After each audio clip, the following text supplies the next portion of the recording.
Matthew Henson. Every time his name is mentioned, a wrong is righted. On April 6, 1909, Matthew Alexander Henson, a black man, the son of Maryland sharecroppers, was on top of the world, literally.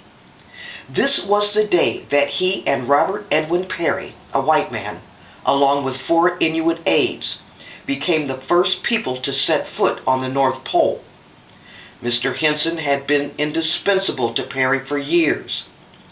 Now, the two first met in 1887. At the time, Mr. Henson, a black man, a former seafarer who had traveled to Asia and all over Europe and Africa, was working in a men's clothing store in Washington. Perry, who was a lieutenant in the Navy Civil Engineer Corps, came into the store shopping for a hat. He was also in need of a personal servant for a journey to Central America, to scout out a route for a canal in Nicaragua that would connect the Atlantic and Pacific Oceans. Now, during their encounter in the store, Perry sized up Mr. Henson as being very intelligent and industrious. For his part, Mr. Henson was more than eager to embark on another adventure. So, during the 7-month Central American expedition, Mr. Henson proved himself very sturdy and very capable, and so much more than a personal servant.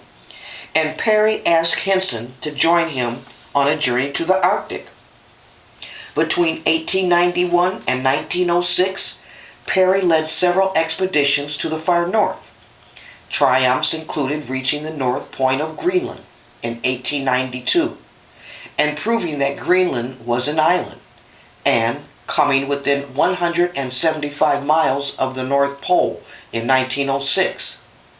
Mr. Henson was with Perry on all of these expeditions, and he would accompany him on what Perry vowed would be his final attempt to reach the North Pole, at least 400 miles of which would be a track across the frozen Arctic Ocean.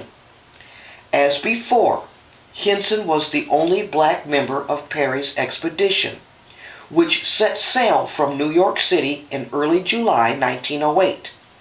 They docked west of the northern tip of Greenland at Cape Sheridan on Ellesmere Island in early September. Then came the westward march to the island's Cape Columbia, where the party readied themselves for the final push in late February 1909. Mr. Henson's work included building igloos. Now go with me in your mind for a moment. Without building igloos, there would have been no shelter for them or the animals. In temperatures that low, you must have shelter. So Mr. Henson was the one who built the igloos. He also built and repaired the sleds that could bear upwards of 500 pounds of provisions. He used what he had in the Arctic to build and repair these sleds. And these sleds could hold up to 500 pounds of provisions. I can tell you, just packing a suitcase to go to Europe can be a challenge, let alone building a sled that could hold 500 pounds of provisions. He did that. He also did the hunting for the musk ox and reindeer. They had to eat. They were in the middle of nowhere. It was Mr. Henson who did all the hunting and went out and got reindeer to eat for venison. He also trained the husky wolf dogs. Now keep in mind, these were wild animals. They gathered these dogs as they were out in the wilderness. And Mr. Henson had the ability to train wild dogs to lead sleds.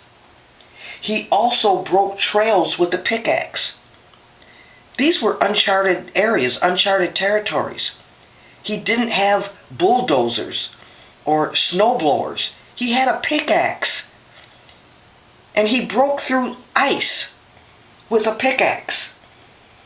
And he navigated the sleds over 10, 20, even 60 foot of ice ridges. Who can do that?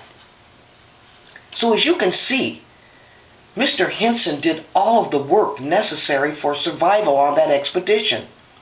Without Mr. Henson, Perry would not have had an expedition, and there would have been no success. Mr. Henson stayed strong through blizzards and blustering, piercing winds, through freezing temperatures that dipped at times to nearly 60 below zero. He even survived a near-fatal fall through the thin ice. Now, through it all, Mr. Henson never waned in his loyalty and admiration to Perry. And Perry mostly rode on his sled because he had lost several toes due to frostbite in previous expeditions.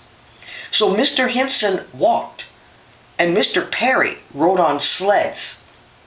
At the outset, it was clear that not everyone would accompany Perry to the very end of the journey, because at various points, one by one or two by two, team members turned back and returned to the ship. They couldn't take it. When Perry set off for the last leg of the journey on April 1st, 1909, he had Matt Henson as his mainstay, the black man. A few days later, Mr. Henson wrote in his autobiography, "The commander gave the word, 'We'll plant the stars and stripes at the North Pole.' And it was done. On the peak of a huge faubourg, the glorious banner was unfurled to the breeze, and as it snapped and cracked in the wind, Henson said he felt a savage joy and exultation. Another world's accomplishment was done and finished. But sadly, after the return to America, Perry, the white commander, he minimized Mr. Henson. He minimized this black man's contribution to the whole expedition.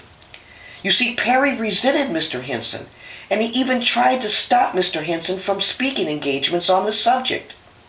Outside of the black community, Mr. Henson was totally forgotten and unrewarded. How foul. But Mr. Henson did eventually get his just due. He got his recognition. In 1944, the United States Navy presented Mr. Henson with the medal acknowledging him as co-discoverer of the North Pole. And on April 6, 1988, Mr. Henson and his wife, both buried in a cemetery in New York City, were reburied near Perry and his wife in Arlington National Cemetery, where since 1864, a host of American heroes like Joe Louis, Thurgood Marshall, among them were laid to rest. No matter how Perry tried to cheat Mr. Henson, he will never be forgotten for being the reason for the success of the whole expedition. Mr. Henson was a brave and courageous and extremely brilliant explorer. You see, the truth came out, and we're still talking about it today. Every time Mr. Henson's name is spoken, a wrong is righted. Like, subscribe, and be a genius. Think for yourself. This has been a Marrilogic channel.